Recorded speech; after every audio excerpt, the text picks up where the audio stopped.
Okay, ready. Okay. Okay, thank you. So on behalf of the Chair, the committee has deliberated in relation to stage 2 of the proceedings and whether or not Councillor Scott is in breach of the Code of Conduct. The committee have decided that they are of the view that Councillor Scott is in breach of paragraph 7b, 1, 2 and 3 of the Code of Conduct, and that's on the basis that Councillor Scott had an obligation in agreeing to abide by the Code of Conduct to ensure that the resources of the council were used appropriately, and they have also considered what is contained within both the Public Service Ombudsman's Wales report and also the Wales Audit Office report in terms of paragraph 7b, 2 and 3 in terms of failure to comply with the Mumbles Community Code zone standing orders and financial regulations, and also in terms of paragraph 7b3 and lawfully in terms of acting outside Councillor Scott's remit under the Local Government Act 1972 and not having any authority to actually contract with CDN planning consultants. So with that having been decided that there is a breach of the Code of Conduct, we now move on to stage 3 of the City and County Swansea Standards Committee's hearing procedure, which is to decide what the appropriate sanction is, bearing in mind the finding of the breach of the code. If I can refer you to paragraph 12.1 of stage 3, which is set out at page 9 of the papers, the committee will now consider any written or verbal representations from the Ombudsman and the councillor as to whether or not the committee should impose a sanction, and if so, what form any sanction should take. The councillor will be afforded an opportunity at this stage to rely on either written or oral evidence as to character and mitigating factors that the committee should take into account before making a decision on the sanction. And I should add that the committee may ask questions of either the investigating officer, i.e. the Public Service Ombudsman of Wales, and or the councillor, and if appropriate, take advice from myself as to the appropriateness of any sanction. So without further ado, Chair, you might wish to now refer back to the Ombudsman and Catherine Shaw as to whether you, the Ombudsman's office, wish to make any representation as to the appropriate sanction. Thank you, Chair. I think my colleague provided the committee with a copy of the adjudication panel for Wales's sanction guidelines in advance of this hearing. The Ombudsman is very much of the view that sanction is very much a matter for each and every local standards committee to determine and set the standards in its own area. The reason we refer committees to this set of guidelines is we think it's a very good framework by which you can make fair and proportionate decisions, bearing in mind the purpose of the ethical standards framework as well as the nature of the breaches that you have found today. You will note from those guidelines that the purpose of the sanctions regime and the ethical framework is very much to promote confidence and foster confidence in local democratic processes, and that is an issue I think that it would be appropriate for you to keep in mind today in your decision making. A number of purposes are outlined in that guidance. Sanction is there to give a disciplinary response in relation to breaches of the code. It places any breaches and sanction on public record. Where there is public interest in the case, it deters future similar conduct by this councillor and other councillors. And as I say, it promotes a culture of compliance and public confidence in the local democracy and processes. There are, as we have already mentioned today, a number of mitigating factors and a couple, I believe, of aggravating factors I think are relevant, which, if I may, I will refer you to. You will note from those guidelines there are lists of mitigating and aggravating factors. They certainly are not exhaustive, and if you consider there are other relevant issues to bear in mind, then that is absolutely appropriate for you to do that. In terms of this case and Councillor Scott's position, it strikes me that clearly he was new in his role. that's a relevant matter for you to take into account, and inexperienced. Also, as he has outlined to you, the Ombudsman has not made any previous referrals or had cause for concern in relation to his conduct on any other occasion. So that obviously it is a mitigating factor.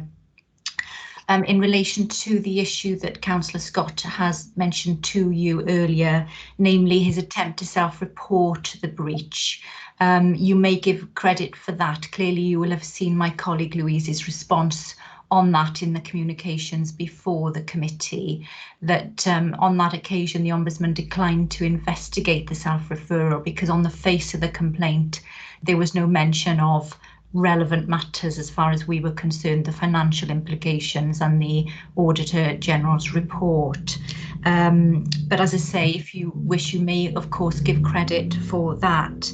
I would also add that Councillor Scott has been cooperative with my colleague Louise Morland throughout the investigation and our office, as he has been in relation to these proceedings and engaging with this committee. So again, that is good to see and something the Ombudsman would wish you to bear in mind in your decision making. In relation to aggravating factors, it does appear to me that there may have been particularly as we've touched upon, new in role. Certainly at best, Councillor Scott was naive in his position in engaging the private firm with no thought of cost consequences, really. But you see, as chair of the council, as you pointed out in your finding on breach, he did have a position of responsibility. He'd accepted the code of conduct and had undertaken to abide by that. And with responsibility comes then, you know, the onus on a member to make sure they are aware of the constraints and remit that they're acting within. Also, an aggravating factor clearly is the reputational damage to the council. I would add, as you're aware, it's not only Councillor Scott, I believe, who caused that reputational damage to the council and the Auditor General's report. Clearly, the Auditor General had concerns about financial arrangements in the council, and those are commented on in his report and shouldn't rest solely with Councillor Scott. But clearly, the fact that he is named in the Auditor General's report did, I believe, have a bearing on the reputation of the council and its processes. And in terms of the overarching purpose of the sanctions regime, as I say, it's to foster public confidence in elected officials in local government. And I think that's a relevant aggravating factor for you to consider. As I say, the Ombudsman is very much of the view it's a matter for you to decide how serious or not on the scale of sanction. If you wish to have a guide from me in terms of our previous experience, I certainly don't think the higher end of suspension of 6 months, that's the highest you can award. As you know, you may censure or suspend for 6 months. It's certainly not a case which would be at that high end for the various mitigating factors that I've outlined, I believe.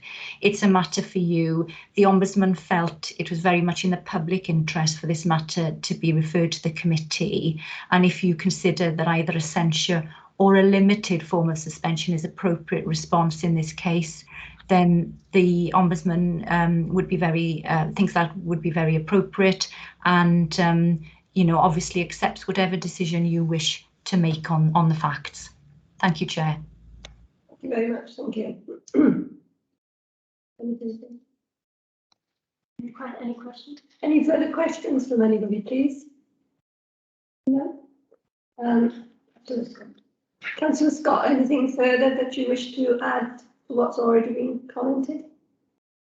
Thank you, Chair. Firstly, I think it would be appropriate if I were to apologise to you for my actions. However, it could be said that Mumbles Community Council had been acting with inadequate standing orders and financial regulations. And then another food for thought is I seem to be the one that's in the hot seat here, one could perhaps reflect on, there could be a number of, it could be the whole council that could be in the hot seat here, to be perfectly honest. You know, there was an article in the Wales Online Evening Post, and I deliberately said that I was not prepared to comment on the incident until the full details of the audit report and the Ombudsman had their say, and I've stood to that. I believe in that context I've acted appropriately, but to move matters forward, you know, I submit myself to your decision. It, you know, you've given me fair chance, but I'm, you know, I don't want to go down the route of implicating other people. You know, I'm a big boy. I'll take the hit. But anyway, thank you for your time. Thank you very much. We're now going to move to. Are there any questions that councillors may wish to ask Councillor Scott before we retire? So if there's anything that you do need to check with Councillor Scott or ask him, now is your opportunity.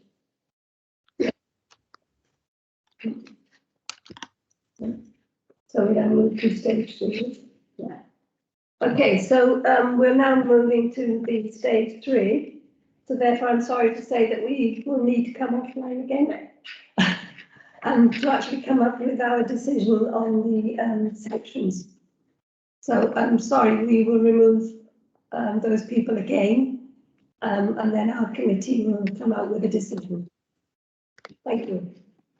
Okay, we're going to stop the recording and the live stream again now, and ask the Ombudsman officers and Councillor Scott to leave. And we'll call you back in once the committee has decided on any sanction. Thank you.